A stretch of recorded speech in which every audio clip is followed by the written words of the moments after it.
तो ये टाटा स्टील पर राय जानना चाहते हैं। हालांकि इन्होंने बताया नहीं कि इनकी खरीदारी है या नहीं, तो आप एक न्यूट्रल स्टैंड के हिसाब से, एक मीडियम टर्म के हिसाब से बता दीजिए कि यहाँ पर आपका क्या आउटलुक बन रहा है।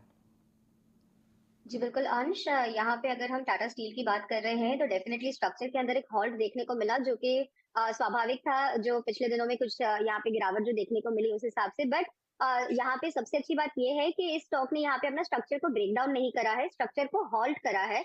तो कोई भी खरीदार इनको अगर फ्रेश करनी है तो 170 171 के लेवल के ऊपर जैसे ही स्टॉक मूव करता है तो इसके अंदर फ्रेश खरीदारी कर सकते हैं। ऊपर की तरफ इसका जो लक्ष्य रहेगा तो 180 से लेके यहाँ पे 185 तक यहाँ पे स्टॉक अपने ऊपर की तरफ का मूव जो है वो कंटिन्यू कर सकता है।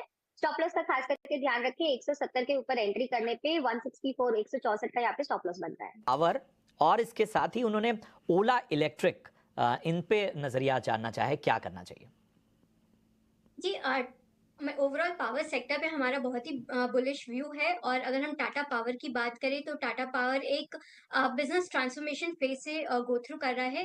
इन्होंने रिन्यूएबल एनर्जी साइड में बहुत ही अच्छी इन्वेस्टमेंट की है। इनफैक्ट इनकी पोर्टफोलियो की अगर हम बात करें तो अभी जो कि अराउंड 40-50% आई थिंक 30-40% इनका रिन्यूएबल एनर्जी की तरफ से आता है रेवेन्यू, जो कि आगे आने वाले दिनों में, अगले कुछ सालों में जब इनकी कैपेसिटी एक्सपेंशन कंप्लीट हो जाएगी, तब ये सेगमेंट रिन्यूएबल एनर्जी कुछ 80-90% कंट्रीब्यूट करेगा। तो एक कंप्लीट बिजनेस ट्रांसफॉर्मेशन हमें देखने को मिलेगा, जो कि एक बहुत ही इनके नंबर्स पे उसका बहुत ही अच्छा असर दिखेगा। ओवरऑल बैलेंस शीट की स्ट्रेंथ काफी स्ट्रांग हो जाएगी।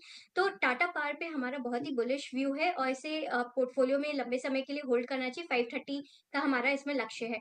हाँ मैडम, 300 कैप खरीदा। किस लेवल पर सर? 300 998। 998 पे। Yes madam. ठीक है, कब तक रुकना चाहते हैं? Madam 6 month 1 year. 6 महीने से 1 साल तक का आपका नजरिया है। Yes madam. चलिए ठीक है, आपको बताते हैं।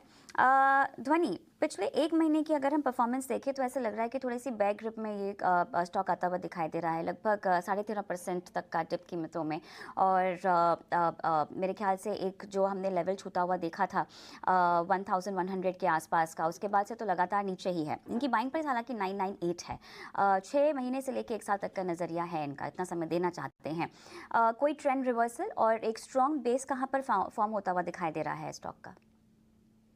जी बिल्कुल कविता, सारे सवालों का यहाँ पे जवाब देते हुए सबसे पहले तो टाटा मोटर्स के अंदर अगर आप देखें तो 1000 रुपए का ही यहाँ पे एक स्तर था, जो स्टॉक यहाँ पे क्लोजिंग बेसिस पे ऊपर की तरफ क्रॉस नहीं कर पा रहा था, जहां से हमने इसके अंदर एक रिवर्सल पैटर्न जो है वो देखने को मिल रहा था। और फर्दर एक गैप डाउन जो इसके अंदर हुआ उसके बाद वही एक रेजिस्टेंस की तरह भी काम कर रहा है। इसका अगर आप डेली स्ट्रक्चर देखें तो कल की सेशन में जिस हिसाब की हमें यहाँ पे गिरावट देखने को मिली, स्टॉक ने अपनी जो अहम 200 पीरियड की ईएमएस होती है उसके नीचे क्लोजर दिया है। तो यहाँ पे स्ट्रक्चर जो है वो ओवरऑल यहाँ पे साइडवेज या बेरिश साइड का बनता हुआ दिखने को मिल रहा है। इनको मेरी एग्जिट की सलाह रहेगी, क्योंकि जैसे ही स्टॉक यहाँ पे अपना 915 का लेवल ब्रीच करेगा on the lower side on closing basis, तो वीकलीज पे भी आपको देखने को मिलेगा कि स्टॉक ने वापस से अपनी जो वीकली एवरेजेस होती है शॉर्ट टर्म की, उनके नीचे क्लोजर दे दिया है। और जिसके बाद आपको इसके अंदर गिरावट जो है वो यहाँ पे 830 से 825 रुपए तक के गहराती हुई देखने को मिल सकती है। तो ओवरऑल स्ट्रक्चर यहाँ पे बिल्कुल भी रिवर्सल या सपोर्ट्स जो भी है वो नहीं देखने को मिल रहे हैं नियर टर्म में, तो इससे हाल फिलहाल के लिए एग्जिट कर लें।